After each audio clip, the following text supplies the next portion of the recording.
Sen dúbida, demostramos que somos un goberno estable, un goberno que podemos ter, ao ser formado por dúas forzas diferentes, pois certas discrepancias, pero no importante e en sacar adiante a nosa cidade, pois mantemos un rumbo certo, non? E aparte cunhas relacións extraordinarias co outro grupo. Esta é a valoración do Goberno municipal dos primeiros 100 días de mandato.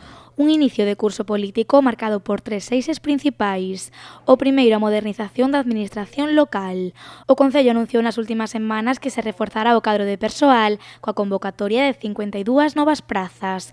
Unha oferta pública que se complementará coa creación dun corpo de inspección. Ese corpo de inspección deberá ir ao detalle, deberá ir a examinar a cidade rúa por rúa, baldosa por baldosa para, como vos digo, garantir que todo funcione. Un dos obxectivos marcados no acordo de goberno entre o Bloque Nacionalista Galego e o Partido Socialista foi o impulso de infraestruturas como a A57, o nó de Bombeiros ou o paseo até Marín. E o certo é que nestes 100 días houbo avances importantes neste eido. Neste inicio de mandato inaugurouse o gastroespazo do mercado e tamén están a piques de abrir tanto as piscinas municipais de Campo Longo como o pabillón multiusos. Dentro da reforma urbana, o Concello ten como obxectivos principais a rehabilitación de zonas como o Gorgullón, o Rouco ou Lepanto e de barrios como Campo da Torre ou San Roque.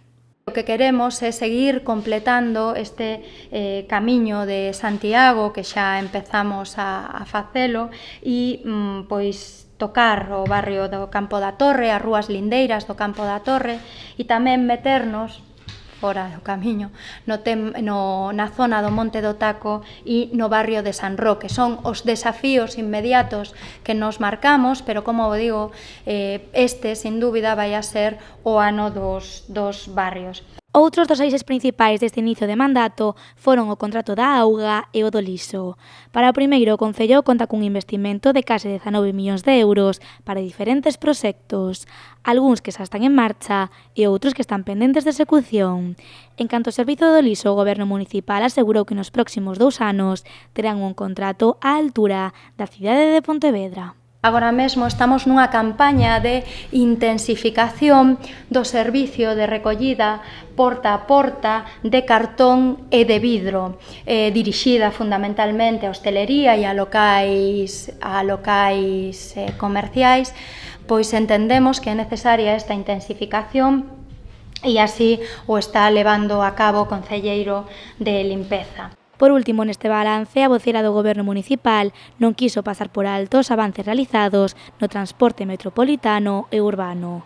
Por unha banda, Anabel Gulías anunciou que xa hai un acordo sobre a mesa entre a Xunta e o Concello que podería sair á luz en xaneiro de 2020.